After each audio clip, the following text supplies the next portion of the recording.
some emotion after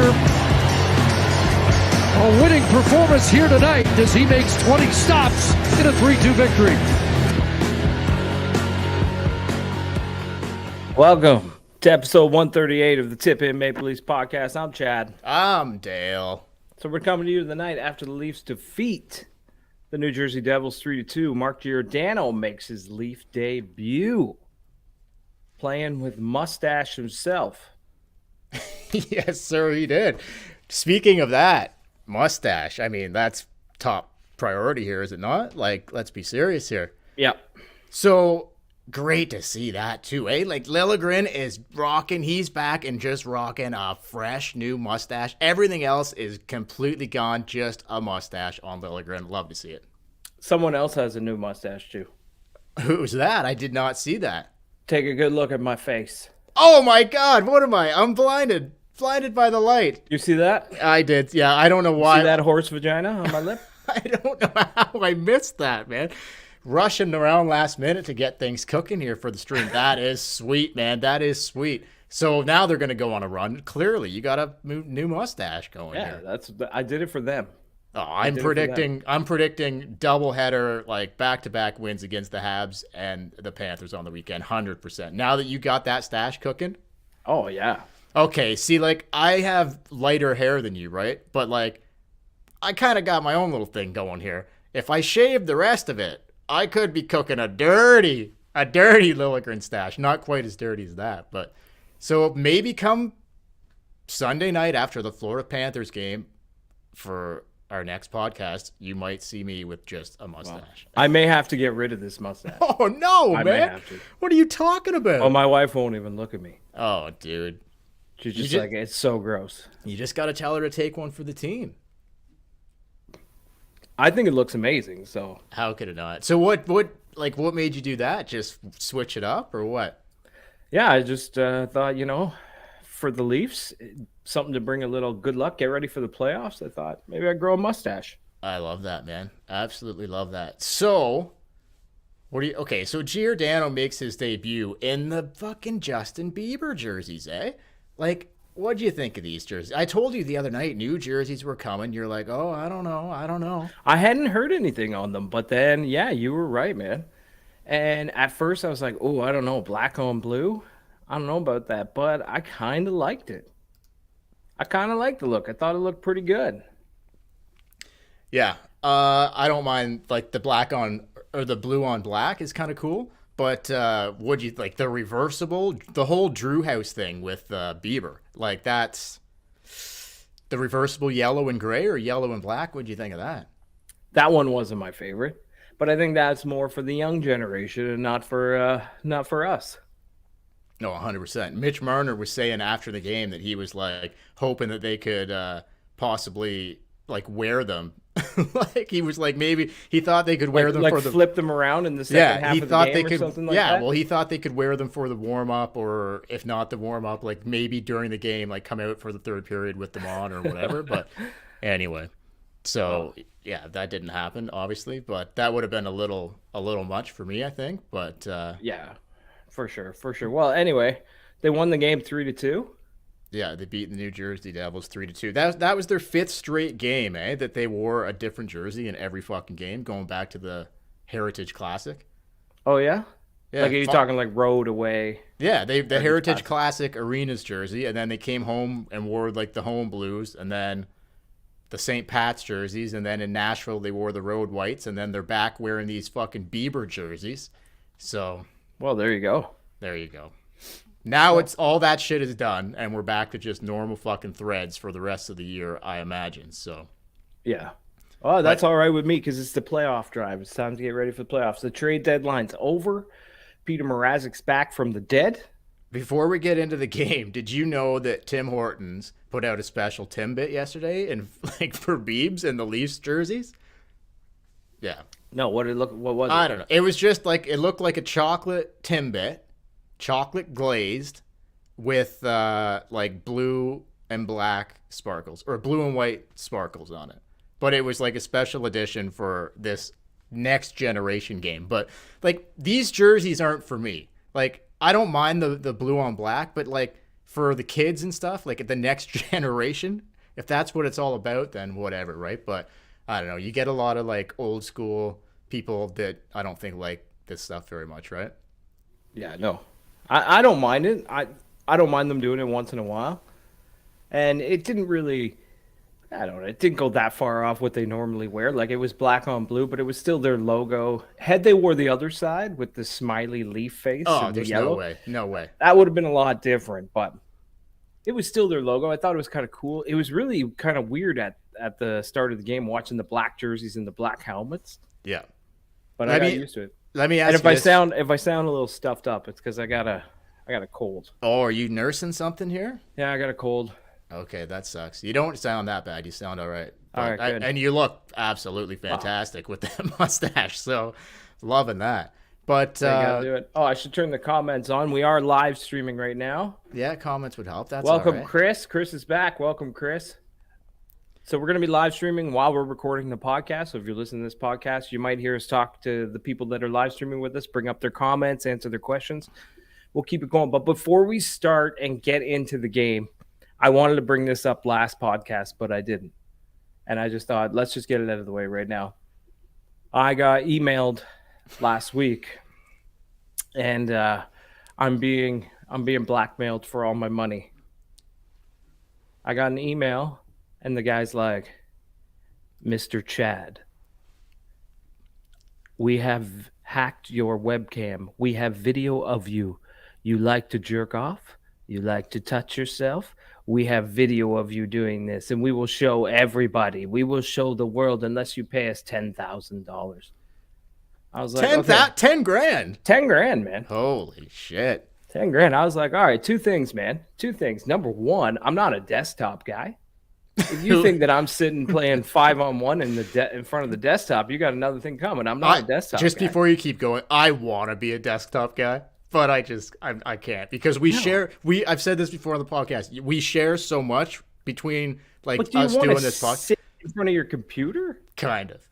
Yeah. Okay. A little bit. You want it because I have like a computer chair and stuff. It's not comfy. And then two, I was like, okay, if you did have footage, go ahead. Like, let her show people. Yeah, like 10 grand to stop someone seeing you from jerking off. That's crazy. Yeah, I was like, okay, two things. One, every guy on the planet plays little 5-on-1 sometimes. Two, the person watching it is probably weirder than the person who's doing it in front of their computer. Oh yeah. Anyway, I thought that was kind of funny. So I didn't reply back. No, I wouldn't expect that you would. But I Googled it, and you would not believe how many men, like big businessmen, have paid the money because they're so scared that this video is going to come out and ruin their careers and things like that. I was just like, for jerking off though, or it's not like you were like they were saying, oh, we caught you with a whatever, another woman or something like that. No, like, and it wasn't like what I was watching either. Like, it didn't have, putting me in jail or something. Dude, like that. over COVID, like the 2 years of COVID so far, and like all the Zoom calls and the meetings and all that, how many guys do you think got caught jerking off on camera when they didn't know they were on? Like tons, right? And that's what I think. I think they were just throwing emails out and hoping, you send out 1 million, a couple guys pay you $10,000. That's a good day's work. That's a good day's work right there. Yeah. So anyway, I mean, so sorry to hear that, but I guess, at least you didn't. It was good. Okay. So here we go. The Bieber jerseys, Drew House. Do you own anything from Drew House? No. No. I don't think. Would I know if I did? Yeah, you would know because it would have cost you a fucking fortune. Then no, I definitely don't. Absolutely not inexpensive shit. I had to pay all my money to get some video wiped from the internet, so there you go. There you go. Any money left. So yeah, if you're buying Drew House shit, it's like you might as well be buying fucking Gucci or Louis Vuitton. Like, anyway, Bieber's in the fucking house for this game. Obviously, the next generation. Not like how old is Bieber nowadays? He's not next generation. He's like Probably 30 something. Yeah, probably. Maybe he's not that old. I don't know. But He's been around a long time. there was pictures floating around the internet today of like Doug Gilmour and Rick Vive and Sittler, like all in like the alumni box and stuff, and they were schmoozing with Bieber, and Bieber's dad was there. Did you see any of these pictures? Yeah, I did. Beeb's dad's always there. Bieber's dad looks like such a fucking tool, man. Yeah. But you imagine if Bieber was your kid, like that would be talk about hitting the fucking jackpot, eh? Like, Yeah. Jesus And Christ. like he had Bieber when he was really young, so he's like not that much older than Justin Bieber. Yeah, that's crazy. What did he have him when he was like 13? No, he had him when he was like 18 or something. Because his dad doesn't look that I know old. his dad looks super. When Bieber first came out, his dad looked like he was 21. Like he looked like he was Bieber's buddy. It's crazy. Bieber's buddy. There's the podcast title right there. My buddy's buddy. Bieber's buddy. Bieber's But buddy. yeah, I saw all the pictures. He was with Dougie. He was with Yeah. all the alumni, the fans, and then he was down in the dressing room after. I even saw a picture of him with Pierre Engvall. Oh, Never what? thought I'd see that. Yeah, there's a picture. Pierre Engvall's just in his tights, like his tight underwear and his t-shirt or whatever, and he's got a picture with the Biebs. You know they call... Okay, before we get to Engvall, it was nice to see, like, Gilmore's up there with his new hot wife, and, like, it was nice to see some of the wives up there. Shout out to the wives. You know I love the wives on this podcast. We know you But- love the wives. Dude, speaking of Engvall, you know they call him Seabiscuit, eh? Yeah, what is this Seabiscuit? Okay, there was a movie about... I'm going to get to this later, but there was a movie about a horse, I think, called Seabiscuit. Yeah, with Toby Maguire. Horses have, like, really long necks. I imagine that's... Instead of calling him Goose or Giraffe like we do, they must just call him Seabiscuit because he's got... Well, I think he's, like, lengthy like a... long legs like a horse, long neck like a horse, huge cock like a horse. Goes both ways. Right? So there Goes you both go. ways. That's got to be what it is, man. But so anyway, yeah, good to see that. So let's get into it here. You want to get into this puppy here? 3-2 win let's over get the into new it. 3-2 win over the New Jersey Devils. Break it down for us. Not a lot of entertainment really in this game. Like it wasn't super exciting this game for me. But what I was like kind of floored by was that Peter Mrazek gets the call back in net. So we're giving Mrazek another fucking chance back in net. So did you like Peter's game last night? Oh, you want to read that comment, Chad? You're muted, dude. Chad and Dale, how the fuck are you? We're good, Dennis. Did you like Peter's game last night or the game in general? Well, he got the win. So yeah, I did. The game in general, no. Other than the 10 minutes of scoring, I thought it was a pretty boring game. Yeah, I didn't love the game, really, but I don't know, like winning a 3-2 game, I like that aspect of it, getting back to winning one-goal games, but I didn't like the aspect that it was like against the New Jersey Devils and not Tampa or Florida or like a good team, really. New Jersey's not that solid of a team, in my personal opinion. But so Giordano makes his debut. He's in the lineup right off the top. Good move by Keith. Yeah, of course, man. So, and he's playing with mustache. Like, this is just great to see. I don't think this will last, but great to see him playing with Liljegren. Obviously, we got Muzzin. I got a little bit of an update on Sandin later, so we'll get to that soon. But when Muzzin comes back and stuff, like, I think Liljegren's probably going to be the odd man out here. But I don't know. With that mustache, they might have to rethink things here. Now that he's got the mustache back and in full effect. That's when he played his best hockey, man. So he knows what's up. He probably, someone's probably telling him to, like, you ever heard of the tip-in? He's like, yeah, of course I've heard of the tip-in. He probably pops on here and He probably missed a few episodes, and then he came back and he's like, right, my mustache. Forgot. Fucking forgot, man. Exactly. So right out of the gates here, we got our old buddy Jimmy Vesey in town. I forgot he even played in the league. He's fucking suited up for the New Jersey Devils, man. Yep, playing for the New Jersey Devils. Unbelievable. And again, my favorite, Mike. Hey, Mr. Siva. Hey, Boner. So great to see Severson back in here. I fucking hate that guy. I think he is brutal. Although I think he did score. I think he scored one of the New Jersey goals. But yeah, he did. Damon Severson. Mike Seaver. So it was great to see Mike Seaver back in town. Love that. Hey, Mr. Seaver.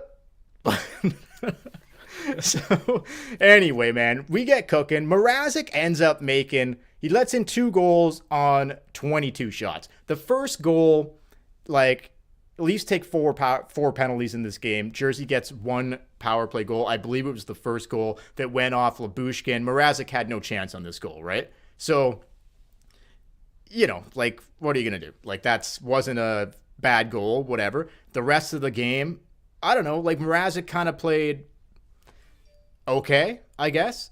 Like, I wouldn't really be like, I didn't think he was awesome. I didn't think he was shit. I thought he was just okay. 20 save night against the New Jersey Devils. He gave them a win. They got the win.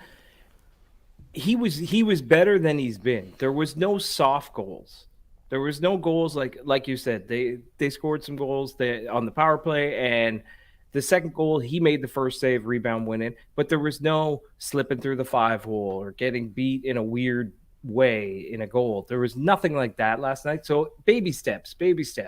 Just 24 hours before, the guy was on waivers. So baby steps. Yeah, you can say that. Baby steps. In my personal opinion here, like, I don't believe Peter Mrazek is. I don't really know why they're playing him, because I don't see how he's possibly in the mix here long term. I just don't see it. Like, Shalgren's still up there. He's going to get one of the games this weekend. It'll be interesting to see who they give the easier game to. Like that, like, it's not going to be easy playing Montreal. The Habs always play the least tough, but obviously the Panthers game is the big game. Yeah, it's going to be interesting to see how they split those between the goalies. What would you do? Well, I already said last podcast I'd play Mrazek. I'd play the kid against Florida. Anything change after the game last night, or is your opinion still the same? It's pretty much still the same, because Mrazek showed 1 good game. The kid, in the last little while, the kid showed 2 or 3. So if you play Mrazek on Saturday and he has a miraculous game, maybe you play him on Sunday, but they don't like to do the back-to-back. So I think they play Mrazek on Saturday, but it should be interesting to see, because, like, obviously the Florida game really means something. It should be interesting to see if they decide to go, like, New Jersey, Montreal, kind of meaningless games. You need the points this time of year, but it should be interesting to see who they put in net in a game that really is a meaningful game. I think that will say a lot what they think about Mrazek, or what they think they might need out of Shalgren going forward. But anyway, so the Leafs get goals from Ilya Mikheyev with a nice goal, Mitch Marner with a nice setup from Austin Matthews. Mitch just rips it from the slot, top shelf, for his 27th goal of the season. Mitch Marner. Unbelievable. Just cooking, man. He's going to fly past fucking 30 goals, and this guy is having a fucking career season, putting the puck in the net anyway. Might be the biggest difference come playoff time is a Mitch Marner who scores. He decided to fucking start scoring. It's like insane. He decided to start shooting. Oh, dude. He's playing as confident as he's ever played right now. 100%. So great to see that. So, and the Leafs get a couple shorties in this game too. They had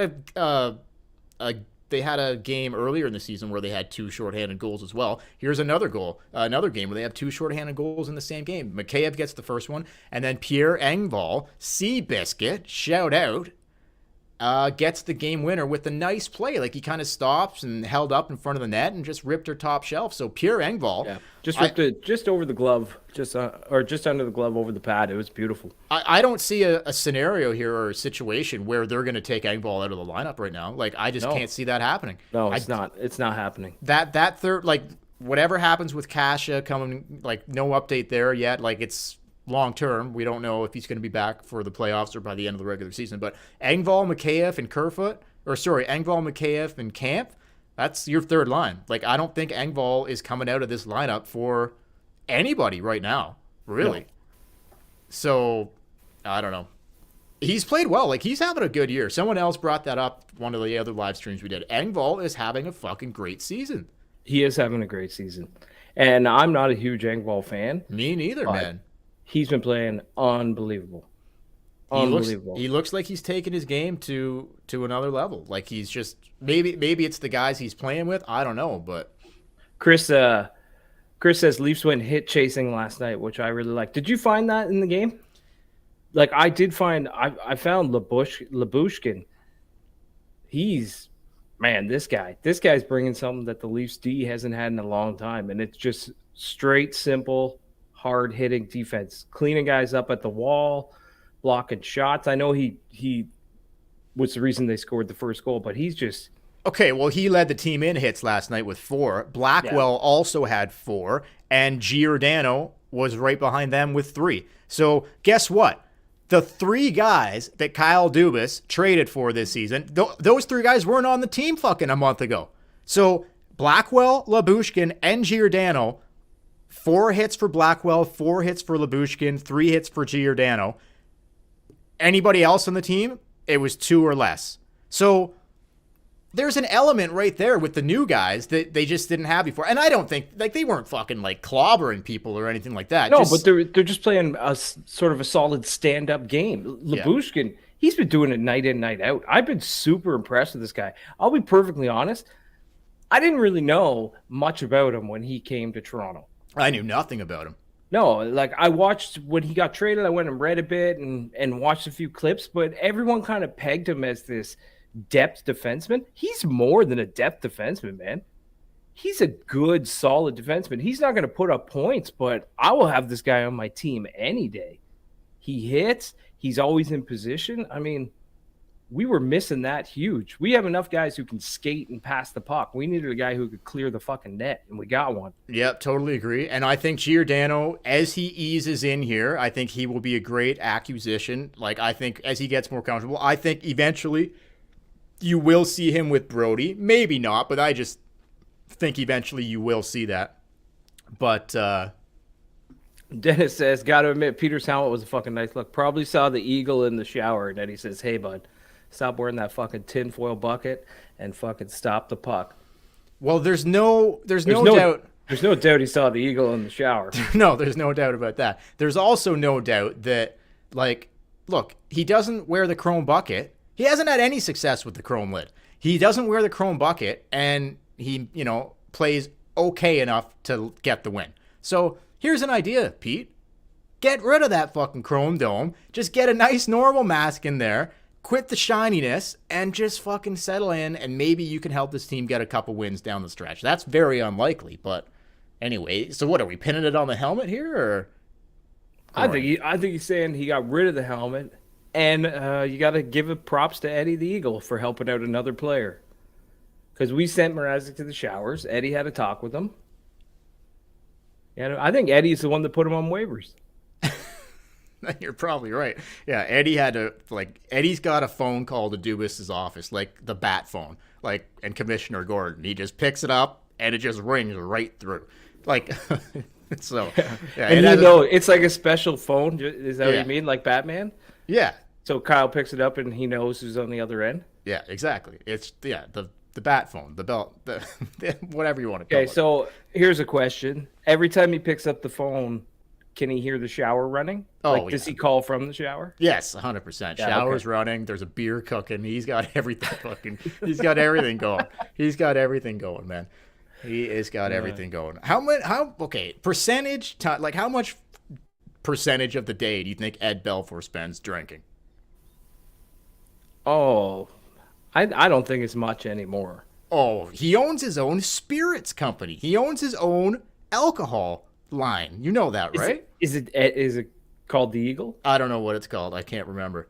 But him and his son, they are full-fledged all about, selling alcohol. And he goes around just promoting it, drinking. This guy is a fucking shitface. Let's be honest here. He loves getting hammered. I think he is drunk the majority of the time. Not that there's anything wrong with that. No. As long as it doesn't become a problem and you're still in the shower helping the team, that's all that matters. For him, it has become a slight problem in the past. Yeah, if you Google Eddie Belfour drinking, you'll find some pics. He has been in trouble with the law several times, but that's okay. When you're Ed Belfour, you don't fucking give a shit, man. When you show up to your Hall of Fame induction in plaid shirt, jeans, and a leather jacket, I think you're on the right track. I think life's going pretty good. So getting back to the hits thing for a second here. Yeah. Like I said, Lyubushkin, like we were saying, Lyubushkin, Blackwell, and Giordano all led the team with hits. But like Chris was saying, it was a hit fest and all that. they still got out hit. But the New Jersey Devils out hit them 33-28. If you want to, whatever, that's on the game sheet. But so really, like, they were still out hit. But anyway, whatever. 0 for 3 on the power play, becoming a little concerning there. They haven't scored a power play goal in a few games, and I don't know. They got to work that out, I guess. Penalty kill, though, I'll tell you what, their fucking penalty kill. Like, when they're killing penalties, they're getting chances. They're getting more chances than the fucking opposing team. Yeah. Like, their penalty kill has been absolutely incredible lately. Yeah, I read a stat. I don't know what it was, if it was the whole season or if it was a certain number of games or minutes, but it was that Ilya Mikheyev, in however many penalty kills for the amount of time he's been on the ice shorthanded, the Leafs are outscoring the opposition 4-3. Like they've scored more shorthanded goals when he's on the ice than they've given up. I can't remember if that was just the last few games or if it was the whole season. I don't remember, but that's how it feels. It feels like when they get a penalty kill, that they're going to score. It does. Like, the offensive chances that they've had on their penalty kill is ridiculous. Like, absolutely ridiculous. Like, it's just become so lethal. Like, when you're killing a penalty, I'm thinking they've got just as good a chance to score as the team on the power play. Yeah, like Chris says, our PK is more deadly this season than our power play last season. So true. It is. We're So scoring true. more now than our power play was last season going to the playoffs. But our power play is better this year. Last night was just a dud. New Jersey plays a terrible game, too. Like, they're playing not to lose, man. They were playing like a defense. I hate those defensive boring games. Yeah. Giordano said it after the game, talking about the way Toronto plays and how much he really enjoyed playing it. They play an up-tempo, kind of exciting. They want to get at it. They want to have the puck. They want to score. They want to engage. Oh, yeah. New Jersey plays the opposite.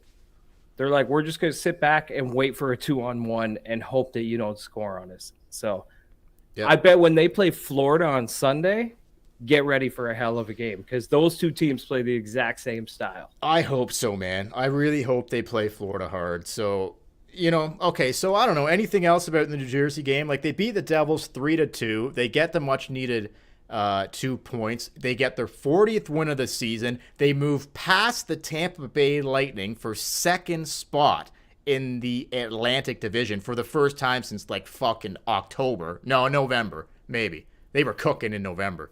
And if Boston's playing Tampa tonight, they can pass Tampa Bay. They will push Tampa Bay into a wild card spot if they win tonight. That's just nuts. fucking nuts. So you could see a scenario right there where you have a first round matchup of the Toronto Maple Leafs versus the Boston Bruins. No, actually, bring it on.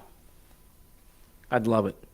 Bruins have been hot, man. One of the hottest teams. But out of Florida, Tampa, Boston, I think Boston has a goalie that's beatable. Oh yeah. In the first round. I don't think Vasilevsky's beatable. No. So does I think Florida is though. I think the Leafs could beat Florida. I don't know. I don't think the Leafs have played Florida this year. No, they haven't. So I don't know how they're going to look against them. Like and Sunday's at the end of a back-to-back, so I don't think it'll be a really good measurement of how they stack up against them. No. Speaking of measurement, more on that. More on that later. I knew you were going to catch that.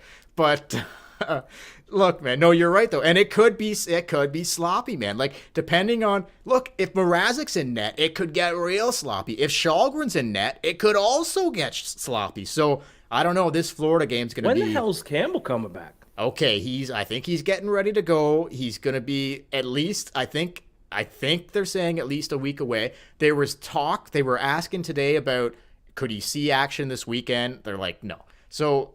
It feels like he hasn't played in forever. No. Is he going to take the road trip? I don't know. They're going on the road here next week. They've got the Boston Bruins. They're only going on the road for one game against the Bruins on Tuesday. Then they're back home against the Winnipeg Jets on the 31st. Can't wait for that game. But so these next 4 games, Montreal, whatever. Montreal always plays them hard. But then after the Habs game, you got Florida, Boston, Winnipeg. Like, those next 3 games are going to be just cooking. And then you got a Philadelphia game in there. The Habs after are that. actually playing pretty good right now. No, I know. And then so after those 3 games against the Panthers, the Bruins, and the Jets, you got a Philadelphia game in Philadelphia on Saturday. They should win that game. And then you're going on a road trip and you played Tampa and the Panthers back-to-back again. So, fuck, man. We got... Is Florida the second of the back-to-back? They so are. Again. Florida's getting Toronto twice 2 in times. the second of a back-to-back. So that's not a good measurement. No, it's not. That's like trying to measure when it's just semi. That's not the right time. A length. No. That's not the right time. More on that later. But stay tuned. For sure, man. So, but anyway, so the schedule, it's getting cooking here. Like, we're running into the last week of March. It's almost April time. Yeah, those back-to-back games against Florida should be super interesting to see what the Leafs can bring against a team of that quality on a back-to-back. Now, but going back to Jack Campbell for a second. So, I don't know if he's going to take the road trip. Like, do you start him in Boston, Winnipeg? Maybe he's back for the game on the 2nd of April against Philadelphia. Maybe. Go ahead. Dennis just wants to know. We talked about this a little bit at the start, but let's just make our predictions right now. Who starts Saturday, then Sunday? It's Shalgren and Mrazek. I say Mrazek Saturday, Shalgren Sunday. But after last night's win, he may go the kid against Montreal and play Mrazek against the big bad Panthers. What do you think? I honestly can't figure this one out because I don't really get the thought process of playing Mrazek last night. I would have just played Shalgren again last night. So I don't know what Keefe is thinking here or what Dubas is thinking. Like, honestly, I don't know. It's a toss-up for me.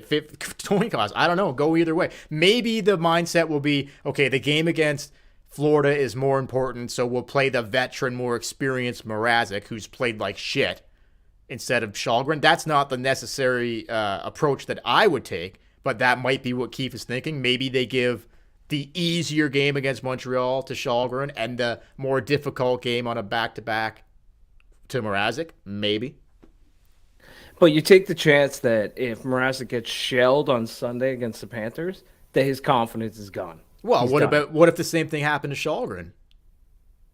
Oh, but when Campbell comes back, Shalgren's probably going to go down. I don't think so. So maybe you play Mrazek against the Habs. Maybe he wins, and you keep that mojo going that he feels good about himself and he's getting it going. I don't know. Here's where I'm at with this. Now, I believe, okay, so now that Mrazek has been on waivers and cleared, he can go up and down, right? Like, they can send him up and down, whatever. When Muzzin comes, I don't know how tight they are against the cap right now. I don't know how much space they have available there. But when Muzzin comes back... Well, they have lots if Muzzin stays out. Well, no, I think, like, Muzzin's been skating. He's getting ready for a return. There's no time frame here, but, like, I would imagine he'll be back in probably the next couple weeks, I think. So when Muzzin comes back... And depending on what happens, like Sandin's on LTIR, we got a little update on him. Not much of an update, but anyway. So I think Mrazek, when they start getting bodies back, like Campbell and like Muzzin, I think Mrazek goes to the Marlies, man. I really do. I think they might need to, just for this case of like money. Like, they added half of Giordano's contract. I don't know what Blackwell was making. The only guy that left was Dermott. He wasn't making much. So, like, where are you going to be at here when the team is like Muzzin's ready to come back and Campbell's ready to come back? What are they going to do money-wise? The easy thing, I think, is you send Mrazek to the fucking minors. And you go with Campbell and Shalgren. I could see that playing out. So, do you not think, or what do you think there? Yeah, I could see that.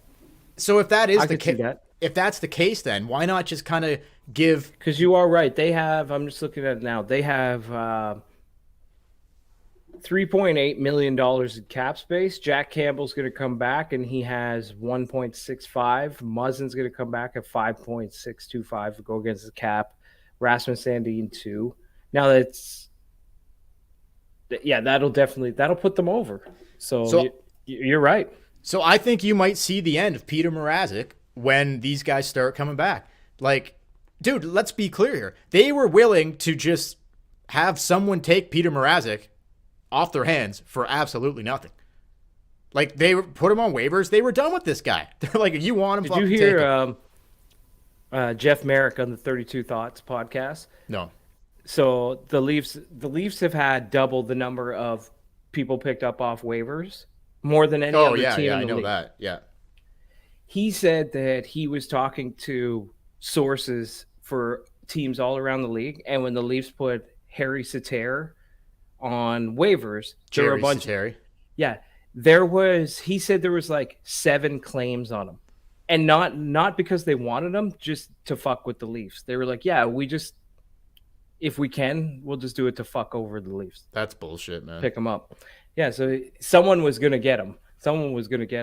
They said the only way the Leafs could have kept him was to give him a longer term, and then teams wouldn't go after him. But the second they put him on waivers, for some reason, teams just were like, if you listen to that episode, he talks about it, that there were 6 or 7 claims in on him. And he asked them, well, do you want him? And he said several of the teams just said, no, we don't actually care. We just do it to fuck with Toronto. There should be something done about so that isn't allowed. Like, I don't know what that might be, but you shouldn't be allowed to do that. I don't think. I'm not just talking about the Leafs. Although the Leafs Dubas was pissed about guys getting claimed off waivers. It happens to them as twice as much as it happens to anybody else. But it shouldn't. Last year they lost 2 goalies, right? Oh, fuck, at the start of the year. They never get a guy to clear waivers. They lost Amadio, and they lost how many times? They lost Brooks twice on waivers. Like, they lose guys. Basically, they don't put a guy on waivers usually, unless it's fucking Peter Mrazek. Like, they don't usually put a guy on. They have guys get claimed all the fucking time. So it is bullshit. It is. And Dubas's excuse, or what he said about putting Mrazek on waivers, because you knew he wasn't going to come out and say, well, we wanted to get the fucking contract off our hands. He said that he talked to Peter Mrazek and they needed the cap space to make things work on trade deadline, and they needed a contract to put on there that they thought wouldn't get picked up. Yeah. So they went to Peter and said, we don't think your contract will get picked up right now, so we're going to put you on. Okay, well. But I think it was, we hope to God someone takes this. Yeah, like, they were clearly bringing in another goalie. Like, whether or not this guy would have played or not, this Harry Sateri, but they were ready to ship Mrazek, say goodbye to Mrazek, and bring in this other guy. Go ahead. Yeah. Chris says, look at Adam Brooks. We claimed him on waivers, then put him on waivers to send him down to the Marlies, and the Jets took him the next day when they had the chance to grab him before. So, yeah. And the funny thing about Harry Sateri, we'll get off this waiver thing. Any team in the league could have signed him. Any team in the league. Yeah, he was a UFA. He's 32 years old. Like, this isn't a rookie or anything. Anybody could have had him, but the Leafs needed goaltending help, so they signed him, and they put him on waivers to send him down to the Marlies, and 7 teams tried to take him off Toronto. That's crazy, man. Yeah. It really is. It really is. Like, yeah, no one signed him. Like, why didn't if you were so interested in the guy, why didn't you had 6 months to sign him? I know. He's just been sitting in the KHL or whatever, waiting to play. Well, Nobody signed him. He won the gold for Finland at the Olympics, right? Okay, but still, the Olympics was a month ago. No, you could have signed him after the Olympics, but you wait until the trade deadline and claim him off waivers from the Leafs? Yeah, no, it doesn't. Yeah, it's bullshit. But I don't know. I don't know how you go about fixing that, but. I mean, if a guy's on waivers, a guy's on waivers. You can claim him, but the fact that they have doubled the amount of players than any other team claimed off waivers in the past 2 years is ridiculous. Yeah, it's for crazy. Sure. And if teams like Arizona, maybe they're like, Arizona's the one who claimed him. I got it. They were first, I guess, so that's why they got him. Apparently, he was pissed. Well, no doubt. The Leafs He signed with Toronto because he thought there might be a chance he could play on a decent team in the NHL. And really, at this time, there may have been a chance he found the pipes. And instead, he's going to the fucking desert to play in front of 5,000 people in a little school arena. Yeah. So, yeah, man. I don't know. So, did you see, though, during the game last night that they were putting up, like, when Engvall scored, like, and Marner, whatever, like, they put up their nicknames instead of their actual names. That's what you saw the Seabiscuit. Yeah, I saw they put up Seabiscuit. I didn't know that was. I thought his nickname was Goose. No, it's now. So now we got to call him Seabiscuit, which I like. I like that, and that's probably the title of this podcast right there, Seabiscuit. But like I said earlier, long legs. He's lengthy, long neck, and a huge cock. Man, that's Pierre. That's Pierre Engvall. And speaking of Pierre Engvall, we should give a good shout out to Pierre Engvall's mom. Now, Pierre Engvall's mom. Guess who turned me on to Pierre Engvall's mom? Me. You. That's right. And one day you're like, have you seen Pierre Engvall's mom? I'm like, no. You're like, you're probably going to want to check that Because out. I was reading an article in The Athletic, and they were doing a whole story on Pierre Engvall when he first signed his contract in Toronto. And they're like, his mom she was an athlete and a Swedish model, and they're very close. And they started going on. And I was like, whoa, back up a couple paragraphs there. Did you say Swedish model? And then at the very bottom, there's a picture of her and Pierre. I honestly thought it was his girlfriend. Yeah, she does not look like his mom, man. She does not look like, she would have to be probably in her 40s. She looks like she's 25, 30. Yeah. So anybody that's interested in that, give a little look-see for Pierre Engvall's mom. She's on Instagram, I think, maybe. I don't know. I can't remember her name. I haven't checked her out in a while, but I remember when you brought it up, I was like, yeah. Yeah, we talked about how Keefe, that's the reason Keefe kept him on the team when he right. wasn't playing well. Because That's Keefe's right. like, listen, let me talk to your mom. Maybe we can work something out, keeping you on the team. Why don't you bring her in for a nice little private meeting? That's right. Now, listen, any updates on, we haven't brought this up in a long time, any update on the Belfast Giants? Is Keith's brother still coaching over there? I think he is. I don't know. We have to remember Stu. I don't know if Stu still listens to us, but we had a listener in Ireland named Stewart, and he told us that Adam Keefe, Sheldon Keefe's brother, was the coach of the Belfast Giants. Stu, if you are listening to this podcast right now, send us a message. Let us know what's going on with the Belfast Giants. Come on to one of our live streams, although the time change in Ireland's probably weird. Yeah. Give us an update. We'll throw you on. You could be the Belfast Giants insider for us. For next podcast on the weekend, we will have an update on that. We'll look into that. We'll get some investigation going on that. But Yes, Dennis. Oh, Yes, Dennis. yes. Dennis says, wow, seriously, she's a MILF? Yes. Yes, we love MILFs on this podcast. But yeah, so shout out to Seabiscuit. Shout out to Seabiscuit's mom. We'll have to come up with a name. What was Seabiscuit's mom's name? I never saw that movie. Seabiscuit was a horse. I know. Well, what? Okay, so They never talked about the mom in the movie. I've never seen the movie, so I don't The know. movie's about Tobey Maguire. He's a jockey, and he rides Seabiscuit. Oh, and I don't know. I've never seen it. Never Pretty seen sure it. I'm pretty sure he fucks the horse. Oh, well, okay. Well, Tobey Maguire always knew there was something a little off with that fucking cat. I think maybe that's a different movie that I saw, but Who's your favorite Spider-Man? Not Tobey Maguire. nah. Well, he was the first, right? Yeah, but Probably have you seen the new Spider-Man? Yeah, I like Tom Holland. He's fucking good, man. He's good, yeah. I thoroughly. I didn't enjoyed like him. Andrew Garfield. He was okay. I take him over Toby. Nah, I would take Toby over. I don't know. Have you seen the latest Spider-Man though? Yeah, I love Tom Holland. Okay, I don't want to spoil it, but if you've already seen it, like with all three Spider-Mans in it. Oh no, I haven't seen the movie. Oh. I thought, but I know that they're all in it. I've seen all the behind the scenes and pictures and stuff. Yeah, I wasn't sure if they were all going to be in there, but they were, and it was pretty fucking cool. So anyway, yeah, super cool movie, the latest Spider-Man movie. Yeah. Did you know they wanted to do that before, but Sony owned the rights to the first two movies? No, But I now didn't know that. Disney owns the rights to all of them. So No, I didn't know that. Not Yeah, you know. surprised though. Not surprised. Okay, so I don't know. What do we got here? We got anything else? Like, we're only talking about one game. There's not a lot of news. I'll give a quick update on Rasmus Sandin. The update on Sandin is doesn't look like there's anything long-term here. It looks like we're still talking weeks. Could be a couple weeks. Might be 3 weeks. Could possibly be a month. But it doesn't look like there's going to be anything long-term with Sandin. So that's good news. Like, it doesn't look like there's surgery or whatever. Apparently, he was in the gym and, like, doing stuff, working at exercise-wise. Like, not on the ice, obviously. But so there's a knee injury there, but it doesn't look that serious. So that's good news. It looks like Sandin will be back in the coming weeks. So that's a positive, right? that's a huge positive. We have a comment. I'm not usually. I'll put it on the screen, but I'm not going to read it out loud. Okay. Oh, yeah. I love that. Who doesn't love that, man? That was just a comment about the MILFs. We love Just the another MILFs. MILF comment. Yeah, just another MILF comment. Loved it.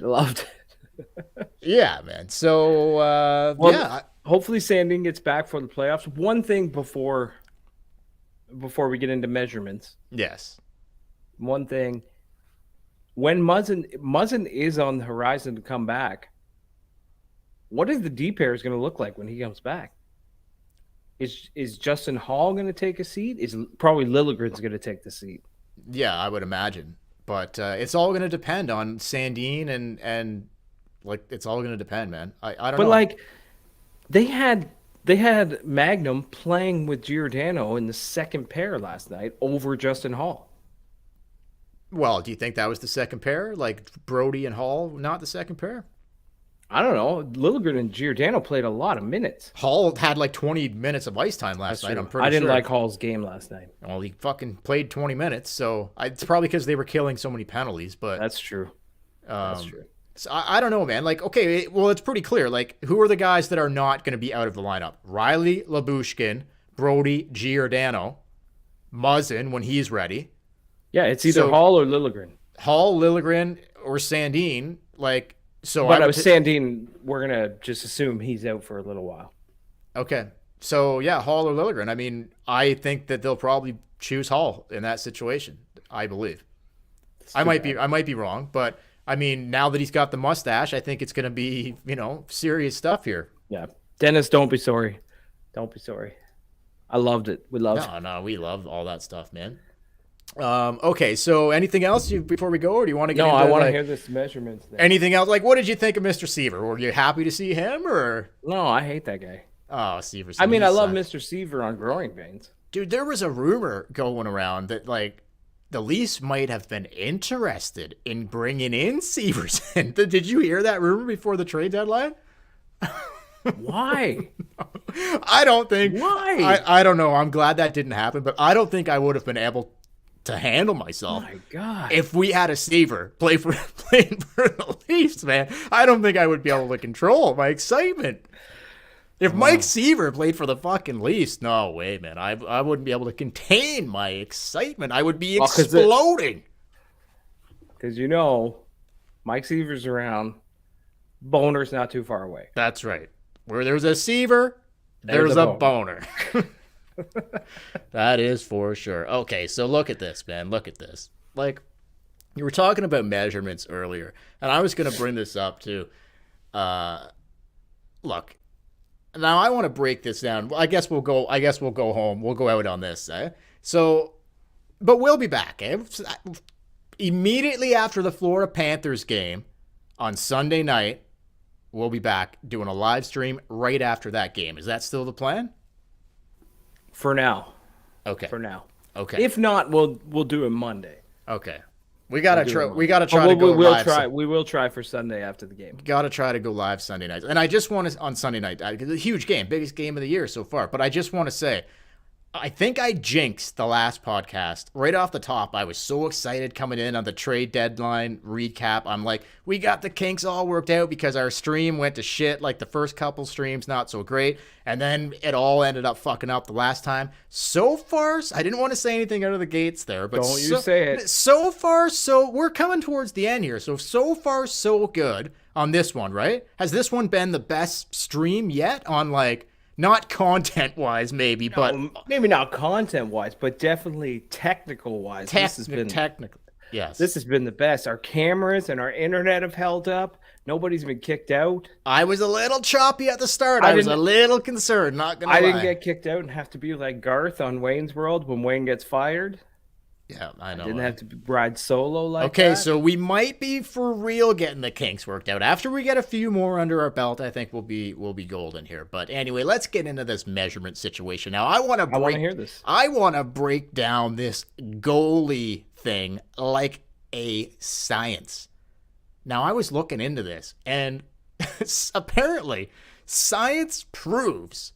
Now, I don't know about this, but if it's science, I guess this is what's up. Science proves that size doesn't matter. Well, yes, I could have told you that. You buying that? Yes.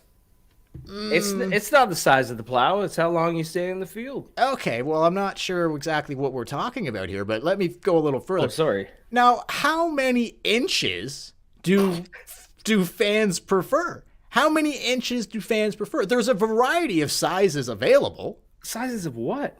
I'm getting to it. There's a variety of sizes available, big and small.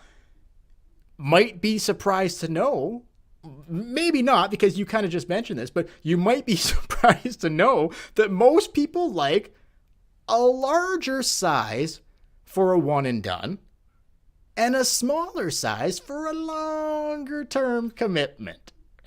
Okay, so that's an interesting fact. I think you kind of just made mention of that. So what we're talking here, what are we talking here size wise? 4, maybe 5 inches, or maybe 8 inches or more. That's a big one. Average size is 5 inches. Obviously, we aren't talking about the Blackhawks. The Blackhawks goalies, that's a whole other ball game. They're in a league of their own. So this is critical. Who's taking these measurements? You kind of got into this earlier. Who's taking these measurements?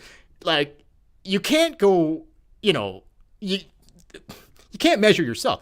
You go in, you can't measure yourself. That just wouldn't be, you can't trust that. What are we measuring? I'm getting to it. So here's what you do. You go into the trainer's room for a little one-on-one. The measuring tape comes out, and it's all documented like scientific, obviously.